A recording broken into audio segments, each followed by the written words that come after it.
ஒரு யோகினா என்ன? Who is a sage? Who is a siddha? Who is a rishi? Who is the great saint? Someone puts on a saffron robe, sits under a tree, and begins to preach.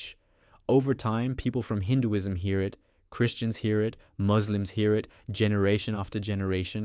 It continues in the same way. We must examine this, we must study it, we must research it, we must understand its function. I do not know what understanding the world truly has about marriage. Why are there marriage rituals in India? In India, great sages carefully created this system. That is why Indian tradition has divine couples like Parvati and Paramashiva, Vali and Devanai with Murugan, Krishna and Radha, Rama and Sita, and many others. Where did all these come from? Why can't we have only one sun, but we also have a moon? The sun and the moon exist in two different vibrations. The body functions only because of these two natures. Inside the body, a huge transformation takes place because of them. Any scientist, any doctor, any intellectual can examine it. Every nerve in the body works through these two forces. All energy in the body is received through these two functions. Within this process, changes occur in the nervous system. In those tiny cells that hold life, changes occur. Changes happen in the blood cells. Hormones transform. In the brain, in the pineal and pituitary glands, shifts appear. Study all this. Research all of this. Instead of tablets, medicines, tonics, and injections, a great natural medicine has been discovered inside the body itself.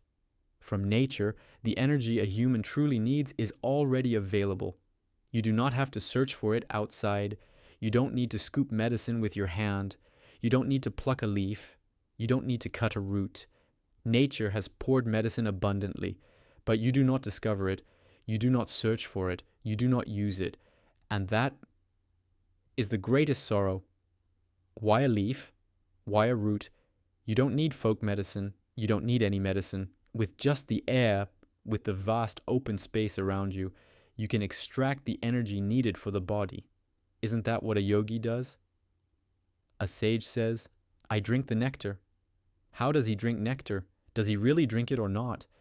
He says an inner transformation is happening within him, a shift in his very phase of being. He observes it and speaks from that inner knowing. Buddha came, Jesus came. In modern times, Kanchi Mahaperiyava and Ramanar came. They sat before our eyes and through penance reached a great state. What did they attain? Where is the research? Which scientist, which doctor interviewed them or examined them? Did anyone ask them about their meditation, what they received from the hills, how they drew energy, what process was involved? Who has explored this and offered it to the world? If someone had done this, the world would benefit. It should create transformation within every individual. Who should lead this? The government should take the initiative. How does a person become a sage? How does one become a guru?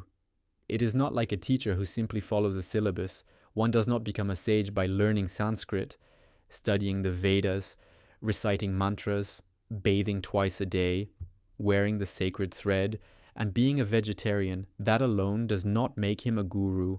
He receives a power from nature because he obtains and holds that power. He receives the titles of sage, guru, siddha, or great saint. People observe his work. They observe the response he creates. The universe itself gives him the title. People call it a miracle, but it's not miracle. It's my original nature. My nature. I am a person capable of performing a miracle. How? Through meditation and through this human form of action. I transform my body. I transform the nerves within me, the same body you use, the same nerves you use, the air you breathe, the spermatozoa you use. I transformed all of it with a different formula. Because of that, I gained a different state. When I act from that state, I know exactly what will happen. If I want to help someone, I can do it from here itself. If I direct my attention toward him, his body gets healed. Is there fire in this hand? Is there heat? Then how do I pass this energy to another place? The energy is not taken from somewhere else. It is taken from the universe. When someone is seriously ill, the hospital supplies oxygen from a stored source. In the same way, a sage takes energy from the universe stores it inside the body, and uses it when needed. He generates it like electricity. Through breath, he draws air from the universe daily and stores a great force. This force can be sent through the eyes, the hands, the feet, or even through sound. A blessing is transmitted. A sage does not become a sage by name. He is nature itself. He receives a blessing directly from nature, pure, untouched. From such purity, energy arises. From such energy, a person can help others. This must be studied. This must be discussed. Where in the world is there a lab for this? Pictures of Shiva, Parvati, Vinayaka, Agathiyar. Will these alone take us to the next level? Should this reach people or not? From simple people to the wealthy, shouldn't everyone think about this? A sage does not work casually. It is never like that. In the autobiography of a yogi, one chapter explains the samadhi of Lahiri Mahasaya. How does an ordinary person enter samadhi? How does it happen? Who researches this? A doctor who read the book should have researched it. He should ask, what is samadhi? What is this state of breath? What are these two energies, the sun and the moon, being united and stabilized? If this had been investigated, it would become a great work for the world. Instead, people say, I don't believe it. Give me proof. What proof are you expecting? Since the creation of the world, many ages have passed, yet the truth remains undiscovered. The secrets of the sky remain hidden. What have you truly discovered? People rush forward. Before someone sells land on the moon or Mars, you are ready to build houses there. The world runs after such things. What has this world really given? What has science truly provided? It pushes people into taking pill after pill and drives them toward illness. On one side, they try to make people sick through food. On the other side, they try to cure them. Isn't this all that is happening? What change will this bring? What is truly going to happen? At a global level, regarding food and medicine, what clarity do leaders have? Is there clarity about what food we should eat? If someone opens a restaurant, shouldn't there be someone who understands food?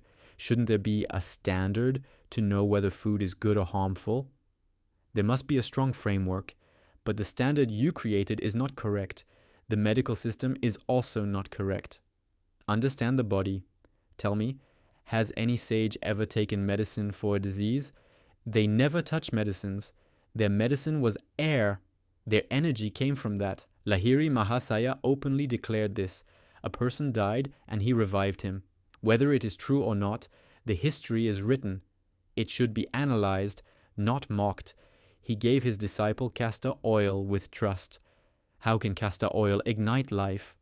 Because at that moment, an opportunity for energy transfer appeared. If I touch you, you feel energy. How does that happen? Doctors should discuss this. Doctors should analyze it. Sit with me. I will initiate you, and you initiate me. Let a camera record everything. Let the frequencies be measured. What is this transmission? Is it real? What changes appear? Observe it, understand it, share the findings with the people. We are here to guide people, to open the doors for them. What I tell people is this: whether you worship God or not, that is your choice. As far as I am concerned, everything is available to you. Why do you not use it? A human being should live with nature. No one needs to see me. There is no necessity. Do you know what sages say? They say, I share my experience with you. If you have the opportunity, take it. A sage never asks to be worshipped. He never asks for statues. He never asks for coconuts to be broken for him. People do that out of their own desire. A true sage will never ask for it. If he teaches anything, he teaches humility. During training, he gives you the chance to understand yourself. A true sage will never say, build a temple for me, place a statue of me. Such forms do not belong to him. Even later, if temples or statues exist, research will show this. A certain form exists in deep meditation.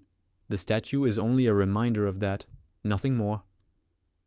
A person who has gone deep into meditation, who has mastered breath, has no desires. Why would he need a statue? He forgets his own body. How will he admire a form? How will he wear garlands or flowers? If he gets involved in such things, he will never understand the universe. One person studies the universe with rockets, another person sits in a cave or on a mountain, and with this very body reveals the cosmos. Such a person has no desires. So understand sages in this way. A certain energy from the universe comes to them. In that state, during that time, the energy enters the body to perform a work that must happen here.